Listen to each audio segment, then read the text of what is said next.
Welcome to my channel Bagish education. বাগিশের উচ্চ মাধ্যমিক স্কুলে বাংলা শিক্ষক।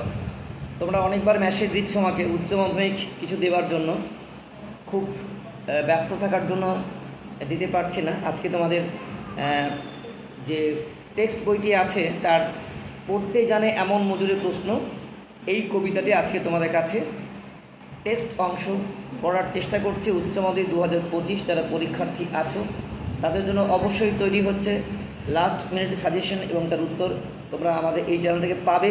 কিন্তু এই মুহূর্তে এখন তোমাদের টেক্সট নিয়ে তোমাদের কাছে অনেকের প্রশ্ন আছে বলে আজকে টেক্সট অংশটি আলোচনা করছি। জানি তোমরা প্রথমে টেক্সট পড়তে বেশি আগ্রহী। ভালো করে বুঝে নেওয়ার জন্য তোমরা সঙ্গে থাকো। যারা আমার পরিবারের সদস্য আছো মোস্ট ওয়েলকাম। এখনও যদি কেউ সদস্য না হয়ে থাকো বলবো চ্যানেলটিকে সাবস্ক্রাইব করো, লাইক করো এবং বেল আইকন অল ক্লিক করতে একদম ভুলে যাবে না। চলো মূল বিষয়ে আসা যাক। তাহলে পড়তে জানে এমন মজুরি প্রশ্ন, এই কবিতাটা কার লেখা? বেরটোল্ট ব্রেখট। এবং তার যে কবিতা সেটা হচ্ছে question from a worker who reads. এইরকম একটা ইংরেজি কবিতা। তার বাংলা কবিতাটি আমাদের এনেছেন যিনি, তার নাম খুব প্রখ্যাত কবি, নাম তোমরা জানো, শঙ্খ ঘোষ। তার কবিতাটি বাংলায় অনুবাদ করেছেন কে? শঙ্খ ঘোষ। কবিতার উৎস কি না question from a worker who reads, এটা কিন্তু কবি ব্রেখটের উৎস। আর শঙ্খ ঘোষ যে কাব্যগ্রন্থে রূপ দিয়েছেন সেই কাব্যগ্রন্থের নাম হচ্ছে বহুল দেবতা বহু স্বর। অনেকেই উৎস নিয়ে অমৃতাম্বি খায়, কিন্তু খেয়াল রাখবে question from a worker who reads এটা কিন্তু ব্রেখটের লেখা। আর বহুল দেবতা বহু স্বর এটা শঙ্খ ঘোষের বাংলায় অনুবাদ করেছেন, কারণ কবিতাটা কিসে লেখা? ইংরেজিতে। তাহলে বাংলায় আমরা জানলাম কার কাছ থেকে? কবি শঙ্খ ঘোষের কাছ থেকে। তাহলে আমরা প্রথমেই আসি যে ব্রেখট একজন প্রখ্যাত সাহিত্যিক, যিনি তোমাদের দু চারটা কথা না বললেই নয় যে ব্রেখট আমাদের সোভিয়েত রাশিয়ায় মস্কোতে জন্মেছিলেন। তোমাদের যে পাঠ্য কবিতারা আছে পড়তে জানা এমন মজুরি প্রশ্ন, এটা কিন্তু তার খুব গুরুত্বপূর্ণ কবিতা। মার্ক্সীয় দৃষ্টিভঙ্গির ছায়াপাত আছে এখানে। সাধারণ শিক্ষিত মজুর যে মানব সভ্যতার ইতিহাসে প্রেক্ষাপটে কিছু প্রসঙ্গ উত্থাপন করে। যুগ যুগ ধরে দেখবে খেটে খাওয়া মানুষের কথা ইতিহাসে প্রাধান্য পায় না। রাজা মহারাজের কথা বারবার ইতিহাসে উঠে আসে, অথচ এরা না করে খরচা, না করে শ্রম। তার বিরুদ্ধেই কবির প্রতিবাদ, আর সেই প্রতিবাদী চেতনায় এই কবিতার মধ্যে এসেছে। আর তোমাদের যে কবি অনুবাদ করেছেন শঙ্খ ঘোষ, তোমরা জানো বাংলার বিখ্যাত কবি শঙ্খ ঘোষ, তার প্রচুর কাব্যগ্রন্থ আছে। এখানে তার যে অনুবাদ সেটা করেছেন বলে আমরা কিন্তু জানতে পেরেছি। মূল বিষয়ে আসা যাক, কবিতাটি পড়ছি তোমাদের কাছে। দেখো কে বানিয়েছিল 7 দরজাওয়ালা থিপস। কবি প্রথম প্রশ্ন ছুড়েছেন যে 7 দরজাওয়ালা থিপস কে তৈরি করেছিল এবং এটা কোথায় তোমরা জানো? নীল নদের তীরে মিশরের বিখ্যাত শহর, সেখানে গ্রিসের যে থিপস বা থেবাই এর অনুকরণে এর নামকরণ। এর স্থাপত্য ভাস্কর্য দেখবার জন্য প্রচুর মানুষ এখনও ছুটে যায়। সে 7টি দরজাওয়ালা থিপস মিশরে তৈরি হয়েছিল। এই থিপস তৈরি করার জন্য কিন্তু কোনো রাজা বা কোনো সম্রাটের কৃতিত্ব নয়, কৃতিত্ব হচ্ছে সাধারণ মানুষের, যাদের অর্থে তৈরি হয়েছে এই সুন্দর প্রাসাদ, যাদের ট্যাক্স বা করের টাকায়। তাই বলছে 7 দরজাওয়ালা থিপসকে তৈরি করেছিল। প্রথম প্রশ্ন কবির কাছে। বই লেখে রাজার নাম। সত্যি কি রাজা কোনো পয়সা খরচা করেছে? সত্যি কি রাজা একটু শ্রম করেছে? নিশ্চয়ই না। যারা করলো তাদের নাম ইতিহাসে নেই কেন? এটা কবির প্রথম প্রশ্ন। আশা করি বুঝতে পেরেছ। শুধু মনে রাখবে 7 দরজাওয়ালা থিপস কোথায়, এটা তোমাদের অবজেক্টিভ প্রশ্ন হবে। শুধু মনে রাখবে মিশর, আর কিচ্ছু মনে রাখতে হবে না। কবিতার পাশাপাশি তোমরা শব্দের সঙ্গে যোগ দিয়ে রাখো যে 7 দরজাওয়ালা থিপস কোথায়, এটি তোমাদের প্রশ্ন হয়। উত্তর হবে মিশরে, ব্যাস। আর মনে রাখবে যে এটা কোনো রাজা বা সম্রাট করেনি, সাধারণ মানুষের করে এটা তৈরি হয়েছে। এটা সব ক্ষেত্রে একই উত্তর। তাই দ্বিতীয় প্রশ্ন কবির কাছে দেখো, রাজারা কি পাথর ঘাড়ে করে আনতো? খুব গুরুত্বপূর্ণ প্রশ্ন, যে এত বড় যে প্রাসাদ তৈরি হয়েছে সেখানে কোনো রাজা কি ঘাড়ে করে পাথর বয়ে এনেছে, নাকি একটি পয়সা খরচা করেছে? অথচ কেন থাকবে রাজার নাম? আমরা স্বীকার করব না। আমরা স্বীকার করব সেই সব শ্রমজীবী মানুষ যাদের রক্তাক্ত পরিশ্রমে যাদের আর্থিক করে এবং শ্রম দিয়ে শ্রমিকের তৈরি হয়েছে এই আশ্চর্য স্থাপত্য ভাস্কর্যগুলো।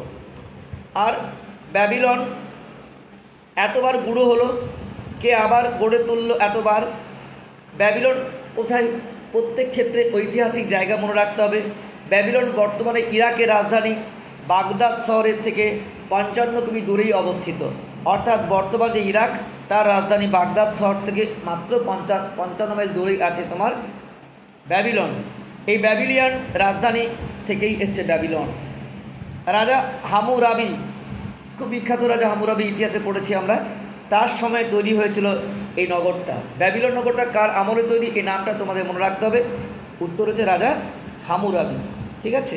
তো তিনি এখানে সম্রাট নেবুকাদনেছার তার সাম্রাজ্ঞী, তার স্ত্রীকে গিফট দিয়েছিলেন। আমরা মাঝে মাঝে স্ত্রীকে ভালোবাসতে গিয়ে দারুণ দারুণ গিফট দিয়ে ফেলি, কেউ বা চাঁদের মাটি কিনছেন। তো উনি একটা বিরাট ঝুলন্ত বাগান তৈরি করেছেন, তার স্ত্রীকে জন্মদিনে গিফট দিয়েছিলেন। তার স্ত্রীর নাম ছিল নেবুকাদনেছার। তার জন্য একটা ঝুলন্ত বাগান, তোমরা মাঝে মাঝে দেখেছো বিভিন্ন গাছ ঝুলছে ছাতে, এখানে ওনার পুরো বাগানটাই ঝুলতো। কারণ ওই গাছগুলো ঝুলছে, তুমিও ঝুলবে সেখানে। সুন্দর সুন্দর বৃক্ষগুলো যে ঝুলতে থাকে, কেমন সৌন্দর্যময় বলো তো। এই এত খরচা করে যেটা করেছিলেন, সেটা কার পয়সাতে? গরিবের রক্তে। এটা তো আমরা বুঝি না কিছু।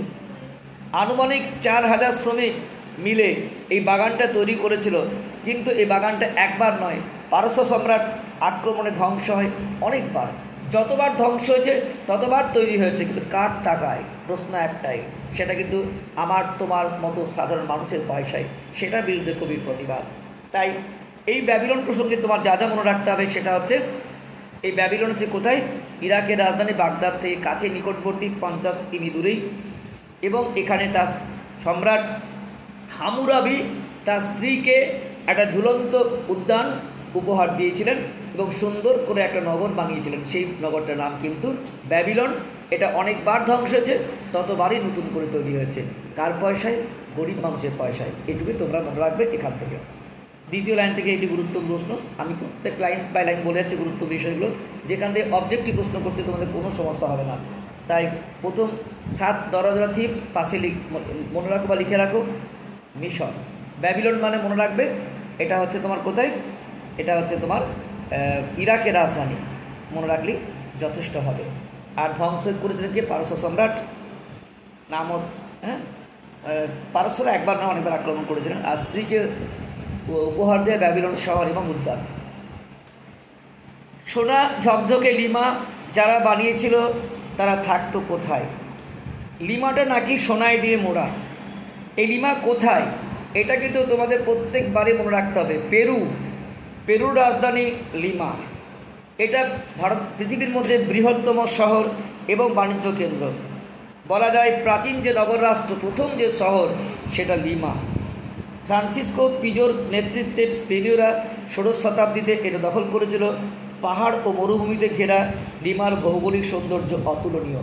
পাহাড় এবং তোমাদের যে পুরোটাই যে দেখলে এমন ঝকঝক করতো, মনে হতো এটা সোনা দিয়ে মোড়া আছে। তা রোমের বিখ্যাত জায়গা শহর হচ্ছে লিমা। খুব অবজেক্টিভ প্রশ্ন আছে যে লিমা শহর কোথায়? উত্তর হবে মহনীয় রোম। তাই সোনা ঝকঝক লিমা যারা বানিয়েছিল তারা থাকতো কোথায়?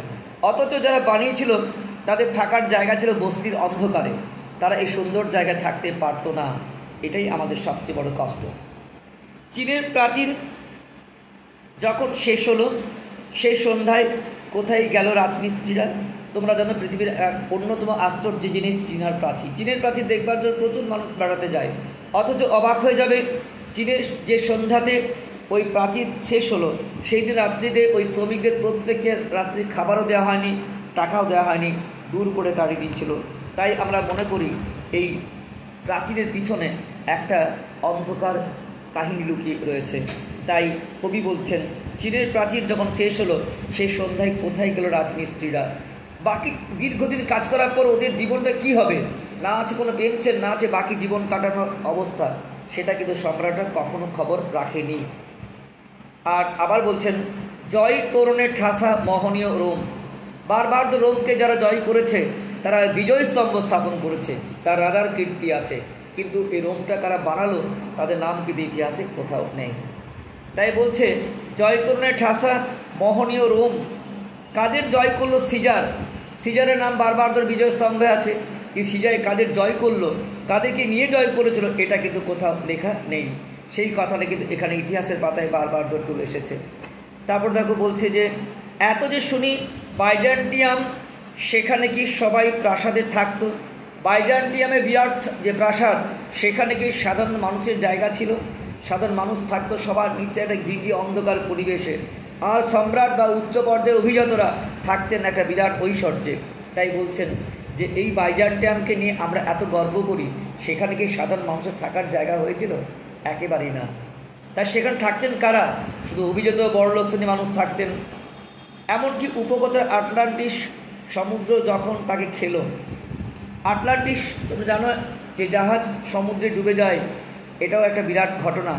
জানো দ্বিতীয় ফ্রেডারিক বিখ্যাত সম্রাট ত্রয়োদশ শতাব্দীতে রোমে রাজত্ব করেছিলেন, এবং যখন তার ওই জাহাজ ডুবে যায় স্পেনের বিরাট আর্মাডা, তখন কিন্তু উনি কেঁদেছিলেন বিরাটভাবে। তাই বলছেন এমনকি উপকূলের আটলান্টিস যখন সমুদ্র তাকে খেলো, ডুবতে ডুবতে সেই রাতে চিৎকার উঠেছিল কৃতদাসের জন্য। যে সমস্ত মানুষকে নিয়ে উনি যুদ্ধে যেতেন, জলযুদ্ধে, তাদের জন্য তারা খুব চিৎকার করেছিল। কিন্তু এই মানুষগুলোকে বাঁচাবার জন্য, নাকি ওনার প্রাসাদ, ওনার সম্পদ সব ডুবে যাচ্ছে এই জন্য? প্রশ্ন হলো এটাই। ভারত জয় করেছিল তরুণ আলেকজান্ডার। এই আমাদের ভারতবর্ষ পর্যন্ত গ্রিক সম্রাট আলেকজান্ডার এসেছিলেন, গোটা পৃথিবীকে হাতের মুঠোয় নিয়েছিলেন। তার নাম দিগ্বিজয় বীর। একলাই কি উনি কি একলাই এই কাজটা করেছেন? তার সঙ্গে কোনো মানুষ সৈনিক ছিল না? তাদের নাম ইতিহাসে নেই কেন? শুধু বলি আমরা রাজার নাম। যুদ্ধ কি কোনো রাজা একা করতে পারে? বীরত্বপূর্ণ কোনো সৈনিক ছিল না? ইতিহাসে কোথাও পাবে না কোনো সৈনিকের নাম, শুধু পাবে আলেকজান্ডারের কৃতিত্ব। অথচ উনি না করেছেন খরচা, না করেছেন একা যুদ্ধ। গলদের নিপাত করেছিল সিজার। গল জাতির সঙ্গে বহুদিন যুদ্ধ হয়েছিল এবং সিজার গলদের হত্যা করেছিল। নিডেন একটা রাঁধুনিও তো ছিল, তার নামও তো করতে পারতেন, তারও নাম করেনি সিজার, শুধু বলেছেন গলদের উনি ধ্বংস করেছেন। বিরাট আর্মাডা যখন ডুবলো, আর্মাডা স্পেনের নৌবাহিনী যুদ্ধ করতে গিয়ে যখন সমুদ্রের তলায় তলিয়ে গেল, স্পেনের ফিলিপ কেঁদেছিল খুব। সৈনিক কাদের জন্য কাঁদল? শুধু কি ফিলিপ একা কেঁদেছিলেন? যে সমস্ত মানুষেরা মারা গেল, তার স্ত্রী, পুত্র, কন্যা কেউ কাঁদেনি? আমরা বলি ফিলিপ খুব কেঁদেছিলেন, তার কান্নাটাকে বড় করে তুলে ধরেছি আমরা। কিন্তু সত্যিকারের যারা, তার নৌবহর শেষ হয়ে গেল এই জন্য কেঁদেছিলেন, মানুষগুলো চলে গেলো এই জন্য বোধহয় অতটা কাঁদেনি। তাই ইতিহাসে কিন্তু বারবার লেখা আছে স্পেনের ফিলিপ আর্মাডাস নৌবাহিনী ডুবে যাওয়ার পর প্রচণ্ড কেঁদেছিলেন, আর কারো কান্নার কথা ইতিহাসে কোনো কেউ তুলে ধরেনি। এই যে বারবার ধরে ইতিহাসে শুধু রাজাদের নাম আর তাদের কথাকে তুলে ধরা, এটা সঠিক নয়। ইতিহাস মানুষের সাক্ষ্য দেবে, সেটা কিন্তু আমরা কোনো বইয়ে পাই না। আমরা কিন্তু বইয়ে অনেক ভুল তথ্য পাই। 7 বছরের যুদ্ধ জিতেছিল দ্বিতীয় ফ্রেডারিক। কে জিতেছিল এক ক্লাসে? তোমরা জানো দ্বিতীয় ফ্রেডারিক 7 বছর ধরে সপ্তবর্ষব্যাপী যুদ্ধ হয়েছিল ইংল্যান্ডের সঙ্গে ফ্রান্সের। তারপর যখন ফ্রেডারিক জিতেছিল, সে কি একাই জিতেছিল? সঙ্গে কোনো বাহিনী ছিল না? ইতিহাসের নাম নেই। পাতায় পাতায় জয়োৎসবের ভোজ বানাতো কারা? যখনই যুদ্ধে জয় হতো, তারপরে ভোজ উৎসব হতো, এই ভোজ উৎসবের খাবার তৈরি করতো কারা? তাদের নামও ইতিহাসে কোথাও লেখা নেই। 10 বছরে এক একজন মহামানব খরচ মেটাতোকে। মাঝে মাঝে দেখবে এক একটা মহামানবের ভাইরাল হয়েছে, তাকে নিয়ে গোটা পৃথিবী তোলপাড় করে দিয়েছে। কিন্তু এই মহামানবকে নিয়ে এত যে খরচ, এই খরচ কারা দিয়েছে? সাধারণ মানুষ। তাদের কথা ইতিহাসে কোথাও লেখা নেই। কত সব খবর, কত সব প্রশ্ন। অর্থাৎ তোমরা শেষ কথা বলছেন কেন? অর্থাৎ কবিতার মধ্যে আবদ্ধ থেকে না গিয়ে তোমরা যে যেখানে আছো নিজের ইতিহাসটা ঘাঁটো, জানার চেষ্টা করো। কত প্রশ্ন তোমাদের কাছে আর জানা নেই। আমি শেষকালে 2-1টা প্রশ্ন তোমাদের কাছে করতে গিয়ে কবিতা শেষ করতে চাই, যেহেতু কবিতা শেষ হয়ে গেছে। যেমন প্রশ্ন করতে চাই, ইতিহাসের বুকে তোমরা পড়েছ শাহজাহানের 7ম আশ্চর্য তাজমহল। মমতাজের প্রিয়তমার উদ্দেশ্যে উনি তাজমহল বানিয়েছিলেন। কিন্তু তোমরা কি জানো এই জাঁকজমকপূর্ণ সুবর্ণ যুগের অন্ধকার লুকিয়েছিল কত অন্ধকার রহস্য? যতজন ওই তাজমহল বানিয়েছিল সবার আঙুলগুলোকে কেটে দেওয়া হয়েছিল। তোমরা কি এটা জানো? ইতিহাসে কোথাও লেখা নেই, যাতে এইরকম স্থাপত্য কীর্তি আর হতে না পারে। তোমরা কি জানো জোর করে কর আদায় করতে গিয়ে কত মানুষ সুইসাইড বা আত্মহত্যা করেছিল? তোমরা কি জানো ঘর বাড়ি ছেড়ে দিয়ে অনেকে চলে গিয়েছিল? তার প্রিয়তমাকে গিফট দেবে, নিজের পয়সা দিতে পারতেন। গরিবের রক্ত শোষণ করে কি প্রয়োজন ছিল ইতিহাসে কোথাও লেখা নেই। ইতিহাসে তোমরা পাবে নৌবিদ্রোহে একটা কোণে নেতাজি সুভাষচন্দ্র বসু ও আজাদ হিন্দ ফৌজ, মনে হবে এরকমটা কিছু করেইনি। আর ইতিহাসের পাতায় তোমরা পাবে পরপর দেখবে খিলাফত আন্দোলন, আইন অমান্য আন্দোলন, ভারত ছাড়ো আন্দোলন, অসহযোগ আন্দোলন, একটারই নাম, তার নাম মহাত্মা গান্ধী। অথচ এই মানুষটা তারা কতটা হয়েছে আমরা জানি না। তার দুটো হাত ছিল, একটা ব্রিটিশদের হাত, একটা আমাদের হাত। তাই নাথুরাম গড় তাকে গুলি করে হত্যা করেছে। আর নেতাজি সুভাষচন্দ্র বসু, যিনি এত বড় একটা জায়গা ভারতবর্ষ পরাধীন, তার জন্য যে কাজ করে গোটা বিশ্বকে উনি এমন জায়গায় তৈরি করেছিলেন যে ইংল্যান্ড বা ব্রিটিশ আমাদের মুক্তি দিতে বাধ্য। তার নাম কিন্তু ইতিহাসের পাতায় একটা কোণে নৌবিদ্রোহ ও আজাদ হিন্দ ফৌজ, খুব বড় কোনো জায়গায় কোনো সিলেবাসে পাবে না। অথচ পাতার পর পাতা জুড়ে আছে শুধুমাত্র মহাত্মা গান্ধী। তাহলে ঐতিহাসিকেরা যেহেতু মহাত্মা গান্ধী ব্রিটিশ সাম্রাজ্যবাদ এজেন্ট, তাকে বড় করে তুলে ধরে, তাহলে ইতিহাস কি সব সত্য তুলে ধরে? আমরা এরকম অনেক ইতিহাস পাবো যেখানে সত্য প্রশ্ন আমরা ইতিহাস পড়লেও জানতে পারি না, ইতিহাসে নেই। ইতিহাস শুধুমাত্র যারা রাজাদের তোষামত করে তাদের নাম ইতিহাস লেখে, আর যারা বিদ্রোহী হয় তারা কিন্তু কখনোই ইতিহাস লেখে না, অসহায় মানুষের কথা ইতিহাস লেখে না। এরকম অনেক প্রশ্ন আছে, আমি দু একটা প্রশ্ন দিয়ে তোমাদের আলোচনা শেষ করলাম। কবিতাটি ভালো করে পড়ো, আর যদি তোমাদের এটা শুনে একটু উপকার লাগে তাহলে অবশ্যই বলবো একটা কমেন্ট করে দিও, আর প্রিয় বন্ধু ও বান্ধবীদের ভিডিওটি শেয়ার করে দিও। আর আসছি তোমাদের নেক্সট 2025-এর সাজেশন নিয়ে। এই পর্যন্ত সকলে ভালো থেকো।